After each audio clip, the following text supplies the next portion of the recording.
রাত তখন 12টা। শহরের এক পুরনো অ্যাপার্টমেন্টের ভেতরে পা রাখল অর্পিতা। নতুন ভাড়াটে, নতুন জীবন শুরু করতে এসেছে।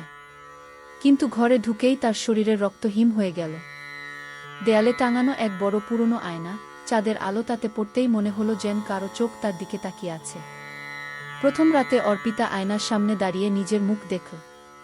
কিন্তু হঠাৎ তার মুখের জায়গায় অন্য এক মেয়ের মুখ, চোখে জল, ঠোঁটে কাঁপুনি। সে ফিসফিস করে বলল, তুমি ফিরেছ অবশেষে। পরদিন সকালে অর্পিতা ভাবে এটা হয়তো স্বপ্ন ছিল। কিন্তু ডেস্কের উপর পড়ে আছে এক পুরনো ছবি, সেই মেয়েটি। ছবির পেছনে লেখা, রোহিণী 1999। অর্পিতা বুকের ভেতর ঠান্ডা শিহরণ অনুভব করে। পুরনো ফ্ল্যাটের রহস্য। পরের কয়েকদিনে অদ্ভুত কিছু ঘটতে থাকে।